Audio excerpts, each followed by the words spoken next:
மகான serial நாளைக்கு அனுப்புறமோ எப்படி இருக்குன்னு சொல்லி பாக்குறதுக்கு முன்னாடி யாராவது இந்த சேனலுக்கு புதுசா வந்திருந்தீங்கன்னா இந்த சேனலை சப்ஸ்கிரைப் பண்ணிருங்க. வாங்க வீடியோக்குள்ள போகலாம்.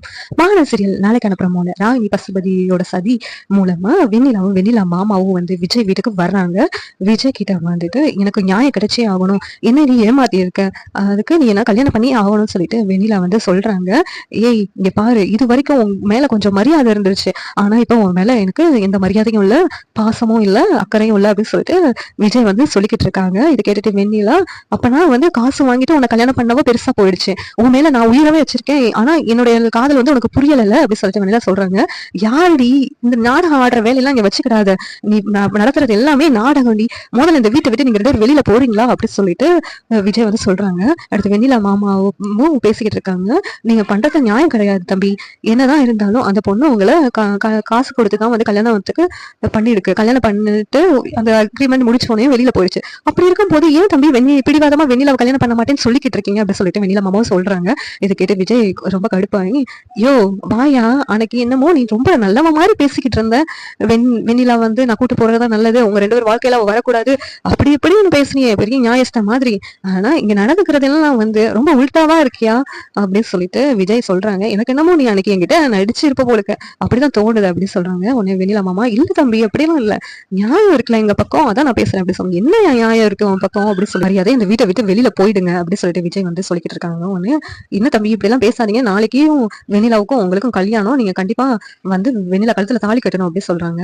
ஏய் நீ என்ன பண்ணாலும் அது நடக்காது அப்படின்னு சொல்லிட்டு விஜய் சொல்லிக்கிட்டு இருக்காங்க. உன்னால என்ன முடிவும் பண்ணிக்கோடி அப்படின்னு சொல்லிட்டு விஜய் வந்து வெண்ணிலாவை வெளியே அனுப்பி விட்டுறாங்க. உடனே வெண்ணிலா, கண்டிப்பா உன் கையால என் கழுத்துல தாலி கட்டுவா, இது நடந்தே ஆகும் விஜய், நான் வர்றேன் அப்படின்னு சொல்லிட்டு வெண்ணிலா வந்து கிளம்பி போறாங்க. உடனே சரிதான் போடி அப்படின்னு சொல்லிட்டு விஜய் வந்து இங்க தாத்தா கிட்ட பேசிட்டு இருக்காங்க. இங்க பாருங்க தாத்தா, வெண்ணிலாவை நான் எப்படி நினைச்சிட்டு இருந்தேன் அதெல்லாம் பொய்ன்னு இப்ப நிரூபிச்சுட்டா தாத்தா, காவேரி எவ்வளவு தூரம் என்கிட்ட சொன்னா, அந்த பொண்ணை பார்த்தா நான் சாதாரண பொண்ணு மாதிரி தெரியல, உங்ககிட்ட நடிச்சிருக்கா அப்படின்னு சொன்னா.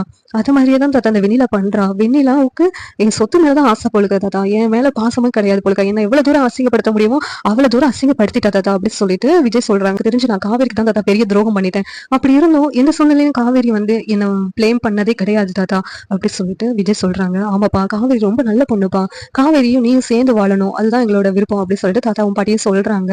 ஆமா தாத்தா, காவேரி நான் ரொம்ப கஷ்டப்படுத்திட்டேன் தாத்தா, வேற ஏதாவது பொண்ணா இருந்தா காவேரி இடத்துல இருந்தான்னா வேற என்னென்னமோ பண்ணிருப்பா, ஆனா காவேரி அப்படி எதுவும் பண்ணல, இப்ப கூட காவேரி என்ன சொல்றான்னா என்னுடைய விருப்பம் தான் அப்படின்னு சொல்லிதான் வந்து விட்டுருக்கா அப்படின்னு சொல்றாங்க. இது கேட்டுட்டு என்ன விஜய் சொல்ற அப்படின்னு சொல்லிட்டு தாத்தா கேக்குறாங்க. ஆமா தாத்தா, காவேரி வந்து கிட்ட போயிட்டு இந்த வெண்ணிலா வந்து மிரட்டி இருக்கா, நீ வந்து விஜய் டிவோர்ஸ் பண்ணணும், விஜய் விட்டு விலகி போயிடணும் அப்படின்னு சொல்லி மிரட்டி இருக்கா, ஆனா வந்து விஜய் கிட்ட போய் நீ எதனாலும் பேசிக்கோ அப்படின்னு சொல்லிட்டு காவேரி வந்து அனுப்பி விட்டா. அதுவும் இல்லாம காவேரி என்கிட்ட சொன்னா, நீங்க வந்து ஒரு தெளிவான முடிவு எடுக்கணும், வெண்ணிலாவா காவேரியா அப்படிங்கறதுல நீங்க குழம்ப கூடாது அப்படின்னு வேற சொல்லியிருக்கா. நான் என்னுடைய முடிவுல தெளிவா தான் தாத்தா இருக்கேன், நான் காவேரி அப்படின்னு சொல்லிதான் முடிவோட இருக்கேன் அப்படின்னு சொல்லிட்டு தாத்தா கிட்ட விஜய் சொல்றாங்க. ஆமாப்பா, நான் காவேரி ரொம்ப நல்ல பொண்ணுப்பா, அவளை என் காரணத்தை கொண்டு நீ விட்டு கொடுக்காத, எங்கேயுமே அவங்க கூட நீ சேர்ந்து வாழணும் அப்படின்னு சொல்லிட்டு தாத்தாவும் சொல்லிக்கிட்டு இருக்காங்க. ஆமா தாத்தா, நான் காவேரி விட்டு கொடுக்க மாட்டேன், கண்டிப்பா இந்த வெண்ணிலா பிரச்சனையை முடிச்சுட்டு நான் வந்து காவேரியை வந்து கண்டிப்பா இங்க வீட்டுக்கு கூட்டு வருவேன் அப்படி சொல்லிட்டு விஜய் சொல்றாங்க. சரிப்பா அப்படிங்கன்னு, சரிங்க தாத்தா நான்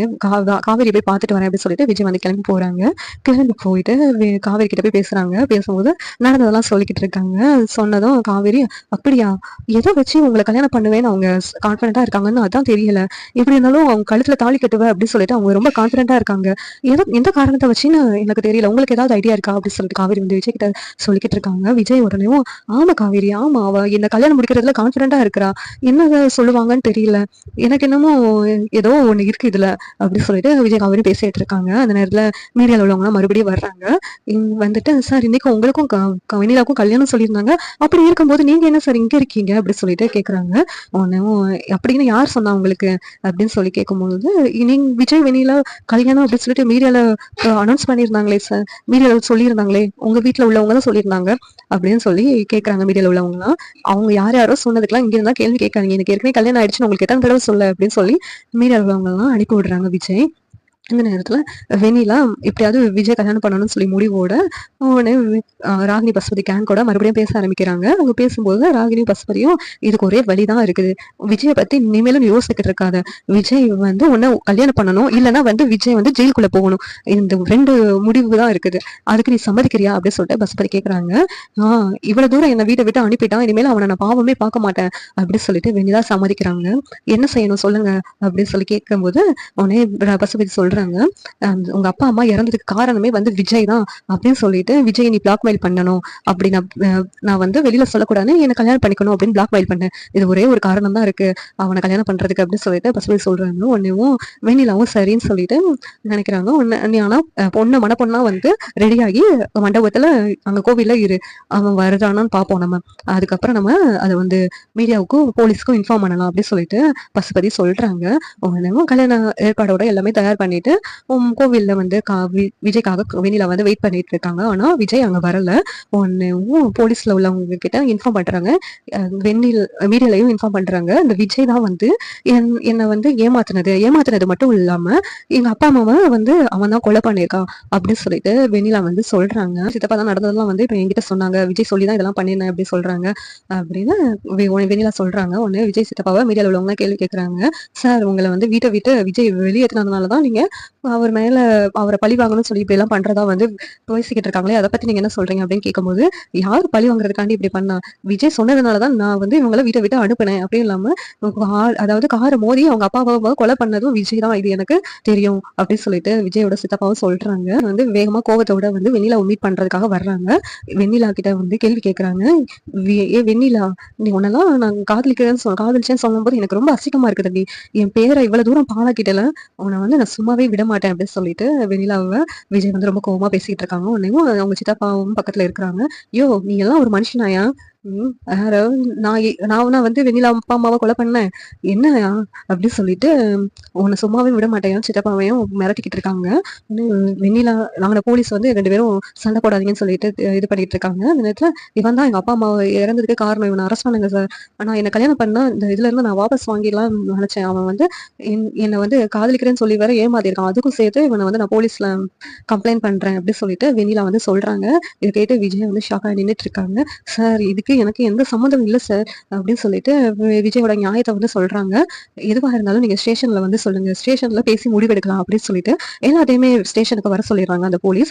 எல்லாருமே வந்து ஸ்டேஷன்ல போயிட்டு நின்றுட்டு இருக்காங்க, விஜய் வெண்ணிலா எல்லாருமே. அப்ப வந்து விஜய் சொல்றாங்க, சார் இந்த பொண்ணு நான் லவ் பண்ணது உண்மைதான், ஆனா வந்து அவங்க வந்து திடீர்னு வீட்டை விட்டு கிளம்பி போயிட்டாங்க சார், அந்த பொண்ணை தேடி தேடி நான் அலைஞ்சு பைத்தியமா தெரிஞ்சுக்கிட்டு இருந்தேன், அதுக்கெல்லாம் வந்து செருப்படி கொடுக்குற மாதிரி இப்பெல்லாம் நடக்குது எல்லாமே இந்த வெண்ணிலா பண்ணிக்கிட்டு இருக்கா சார் அப்படின்னு சொல்லிட்டு விஜய் சொல்லிக்கிட்டு இருக்காங்க.